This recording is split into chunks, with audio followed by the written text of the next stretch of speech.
Okay, here is tonight's specimens for our test, Sous Vide versus Reverse Sear.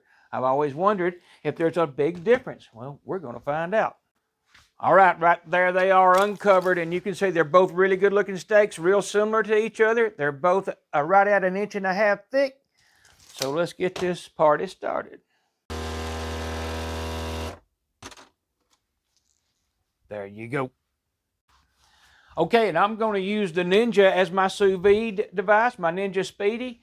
I'm going to put one of them in, put this one, the vacuum seal one in there, and the other one's going back in the refrigerator for now. But right now, we got to go down to sous vide. I'm going to do this one at 125. I'm going to do them both at 125. One in the oven and one in here. I'm just going to set that there for now. And I never wait on these to preheat. I'm just going to drop it in. It'll get there. And I'm going to even put this on top of it. It keeps it on there. I might close the lid to maybe help it heat a little bit, but I'll see y'all in a little while. I will say the Speedy is pretty close to spot on. Can't ask for much more than that. I'll show you where I have it. Right there. Okay, so here's something that I found is very useful, and it works kind of in reverse of what you normally do with a thermometer. But if you use this, you'll see what I mean. And it is trying to find the center of your steak. Now, the reason I'm doing it is this has been out of the refrigerator for about 30 minutes, and it's starting to warm on the outside, just for a lack of a better explanation. I'm going to try and hit the center, and I always do. I always want to be in the center of my steak. Well, you can watch your temps, and if you go past it or the coldest temp after it's been out of the refrigerator for a little while will be in the center.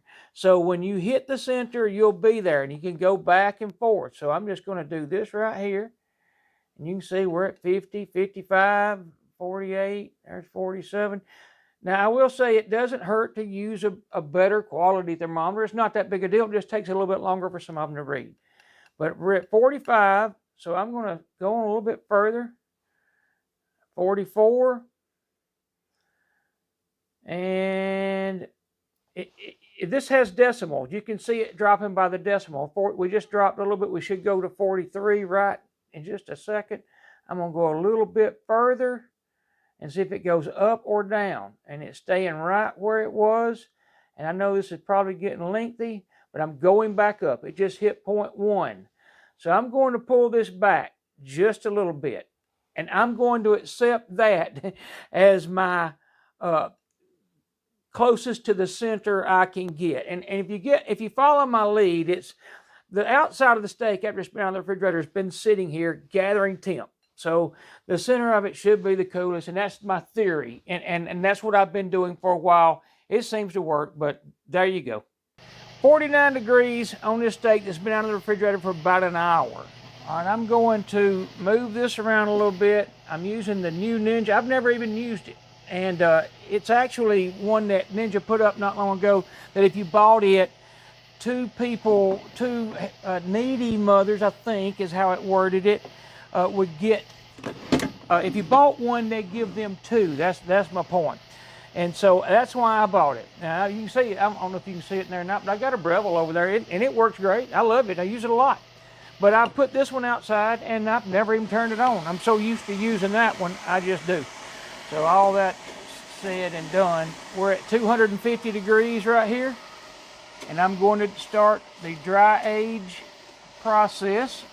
I'm sorry, the reverse sear process. This is not a dry age steak. I don't know where that came from, but I'm starting the reverse sear. We're going to let this get to 125 internal, just like the one I got in the sous vide, and we're going to see how this turns out. Okay, so I did forget to do something, so I'm going to do that right quick. Time. We're going to set that to 2 hours because that's the upper limit. That way we'll know how long it took it to get to 125. Okay, so we are going to sear in another Ninja product, and that is the Ninja Wood Fire Outdoor Oven. Now, a lot of people call it the pizza oven, but one thing I did buy different was a Blackstone pizza kit, and that is a cast iron, and you'll see it in a minute, a cast iron deep dish pizza. tray, and it works excellent. It also comes with this, if you care. It was like 39 bucks at Walmart, and it works real well. But again, we're going to sear in here. This will do 700 degrees, but I like to sear around 400, maybe 450. So I'm kind of playing with the temps to see where I'm at. Like right now, I got it set at 350, I think it is. And that's 400 degrees. But now, I did just have this open, so I think it's trying to catch up. And that's one of the things I like about it. I can open that lid, and I think when it does, it tries to catch up. Again, I want to say this, and I say it a lot, but I'm using a lot of Ninja products because I do a lot of their videos because, I do a lot of videos on their products because I like their products. They're not paying me a dime, I promise, I swear. They never have. I'm not saying they never will, but right now they never have, and not a dime, not a nickel. Not any. But anyhow, I'll get off of that, but I do like to say it a lot. I think people see a lot of videos that are sponsored, and this one's not. It never has. My videos never have been. Nothing on my channel is, I pay for it all out of my pocket. That's my point. Right now, we're 411 degrees, and you can see how that right there works. You can even, I had to mess with this a little bit, and it's heavy. And so you can pick it up with this, and I don't know if you can, how well you can see it.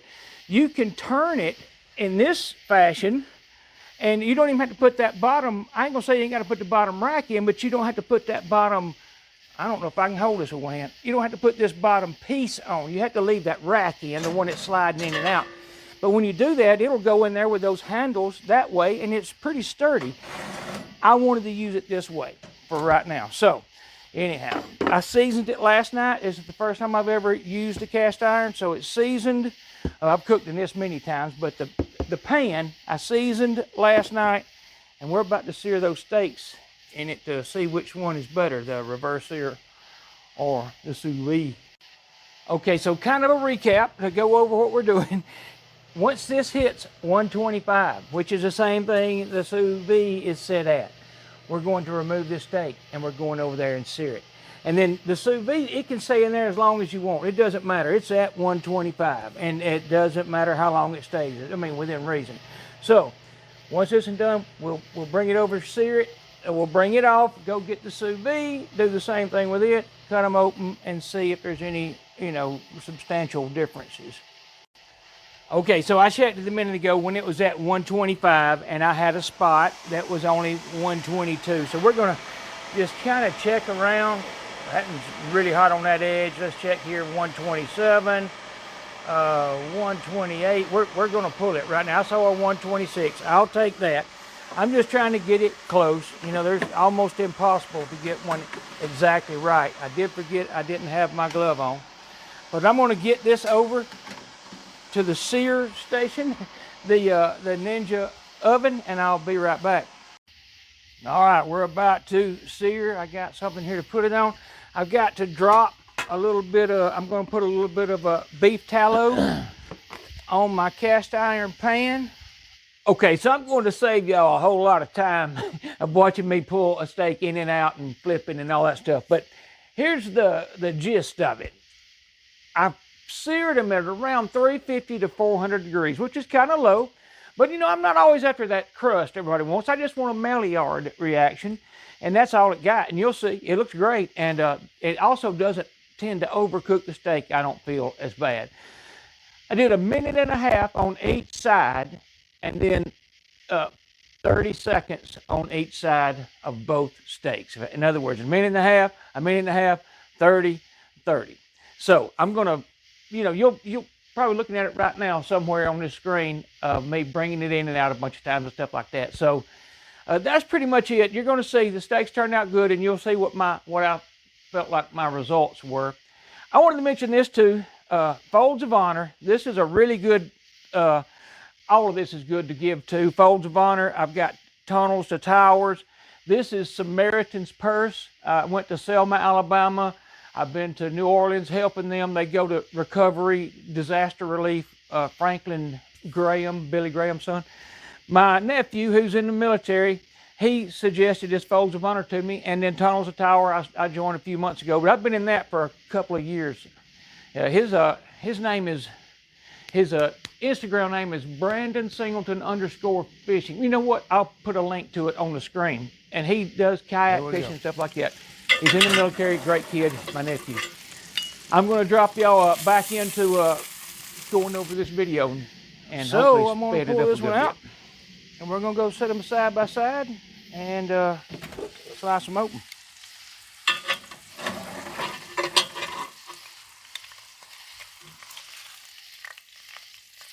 There's the, I mean, like I said, it's not a hard sear, but you know, I'm okay with that. Okay, so you can kind of tell which one's laid here the longest. There is the reverse sear. And it's only like 5 minutes difference. This is the Sous Vide. And we're going to cut them open right now and look at the inside of the steaks.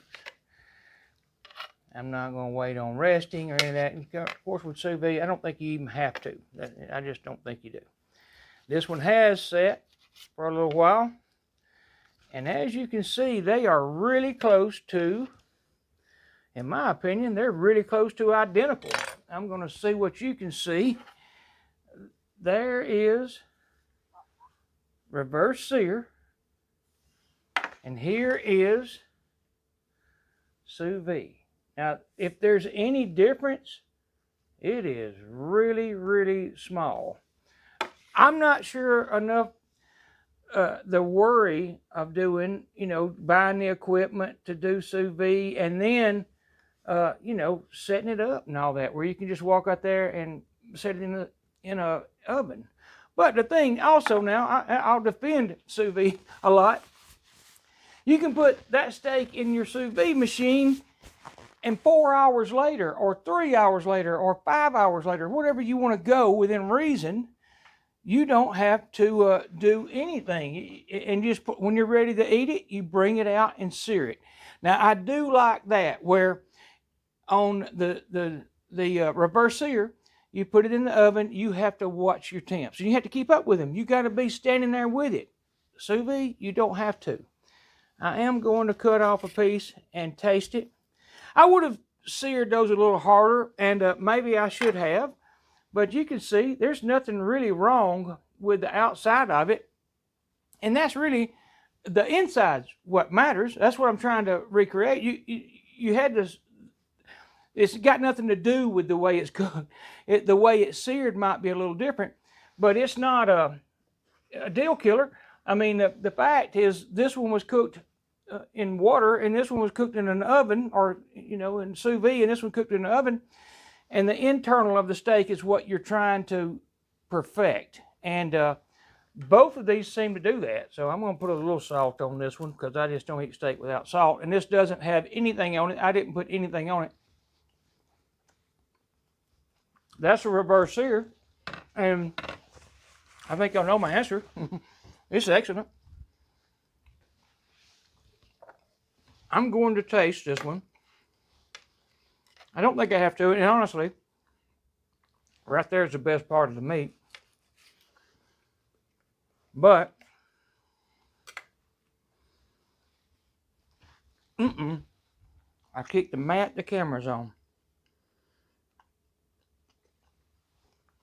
I'm going to, they're excellent. I don't have to put this in my mouth.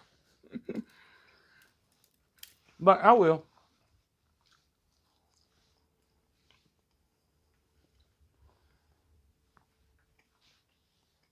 And they're identical. I'm not sure if whichever method you choose, they both work great. I'll say this, I still think sous vide is a little more convenient, because you're not at a timeline. We know what it's at. It can sit there for hours. This one you got to watch.